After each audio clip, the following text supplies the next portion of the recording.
मराठा आरक्षणाच्या जी.आर संदर्भात आज सुनावणी होणार आहे। जी.आरला आव्हान देण्यात आलेले आहे आणि आव्हान देणारे याचिकांवर ही सुनावणी असेल। शासन निर्णय असंविधानिक असल्याचं याचिकाकर्त्यांचं मत आहे। 2 सप्टेंबरला हा जी.आर जो निघालेला तो रद्द करावा अशी मागणी जोर धरत होती। मुंबई हायकोर्ट काय निर्णय देणार याकडे सगळ्यांच्याच नजरा आहेत। भाग्यश्री, नक्कीच लागवी। खरं तर ह्या याचिका ज्या आहेत त्या खूप आधीच दाखल झालेल्या आहेत। म्हणजे 2 सप्टेंबरला मनोज जरांगे पाटलांचं आंदोलन झालं, त्यानंतर 2 सप्टेंबरला शासनाने जी.आर काढला आणि हा जी.आर जो आहे हा हैदराबाद गॅझेट पद्धतीने कुणबी आम्हाला द्या सरसकट अशा पद्धतीची मागणी होती, ती मान्य करणारा जी.आर होता। त्यानंतर ह्या ओबीसी संघटना एकवटल्या, नेते देखील एकवटले, सगळ्यांनी विरोध दर्शवलेला पाहायला मिळाला।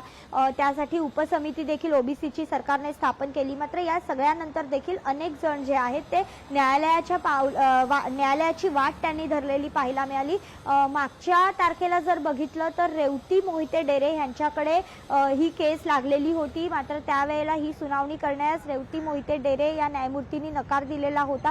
त्यांनी असं सांगितलेलं होतं की हे आम्ही ऐकू शकत नाही। ऑलरेडी या संदर्भातल्या जे याचिका आहेत त्या श्री चंद्रशेखर यांच्याकडे आहेत, जे आपले मुंबई उच्च न्यायालयाचे मुख्य न्यायमूर्ती आहेत। त्यामुळे या याचिका देखील तिथेच ऐकल्या जातील म्हणून ती याचिका त्यावेळेला ऐकली नव्हती न्यायाधीशांनी आणि आज ती याचिका पुन्हा एकदा समोर आलेली पाहायला मिळते। आज श्री चंद्रशेखर यांच्या समोर या संदर्भातली सुनावणी पार पडणार का आणि काय नक्कीच रिझल्टला वेळ लागणार आहे।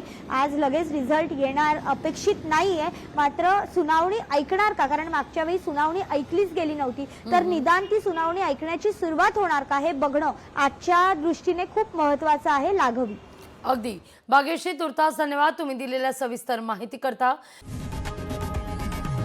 लोकशाही मराठी ऐका, पहा, जागरूक रहा।